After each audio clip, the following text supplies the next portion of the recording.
다음 키워드는 전월세 4년입니다. 당정이 전월세 갱신 청구권 도입에 합의를 했습니다. 지금 전월세 갱신 청구권이라는 게 전세나 월세를 살고 있는 세입자들이 계약을 더 연장할 걸 요구하면 무조건 연장을 해야 되는 방안인 거죠? 그렇습니다. 그것을 민법에서는 형성권이라고 그러는데요. 네. 한쪽이 주장하면 다른 쪽의 의사와는 관계없이 그대로 입법으로 굳어지는 것이 형성권입니다. 그것을 민주당과 이 정부가 이 전세권 제도에도 갱신 청구권 제도를 도입하기로 합의했다고 발표했습니다. 네. 그러니까 현재 전세나 월세는 주택임대차 보호법에 따라서 2년간 세입자에게 안정적으로 보장하게 돼 있어요. 네. 그 2년이 끝나고 나면 임대인이 원하면 나가라 할 수가 있는데 네. 그 법을 바꾸겠다는 겁니다. 그러니까 구체적으로는 2년이 지나도 현재 세대로 살고 있는 세입자가 원하면 나 앞으로 2년 더 살래. 이러면 임대인의 의사를 물어보지 아니하고 무조건 2년 더 기회를 주겠다는 거예요. 네. 뭐 일각에서는 3+3으로 해서 6년까지 보장한다는 지금 그런 얘기까지 나오고 있는데 당정에서는 구체적으로 기간까지 확정하지는 않았지만 이 갱신권을 도입하겠다라고 얘기를 했습니다. 이 대목은 앞으로 이 주택 정책이나 국민들의 생활에 엄청난 파문을 가져올 것으로 보입니다. 우선 네. 세입자 입장에서는 굉장히 좋아졌다고 할 수가 있어요.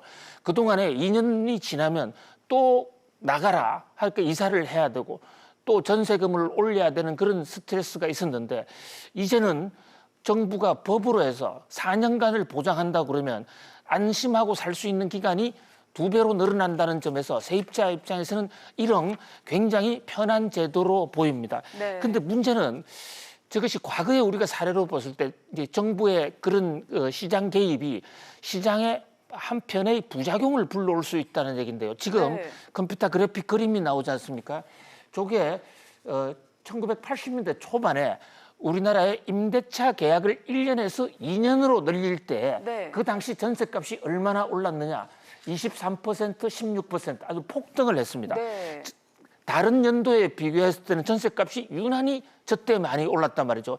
자, 저거를 지금 1년에서 2년 올린 것을 이번에는 2년에서 4년 또는 최장 6년까지 올려준다고 그러는데 임대를 하는 입장에서 보면 한 번 전세나 월세를 주면 4년간 더 이상 가격을 조정할 수 없으니까 더 많이 받을 수밖에 없는 것이 하나의 인지상정일 것입니다. 네. 그렇게 해서 전세값이 폭등한다면 세입자한테는 더 나빠질 수가 있다. 이런 면에서 그 시장에서는 부작용을 우려하는 소리가 있고요.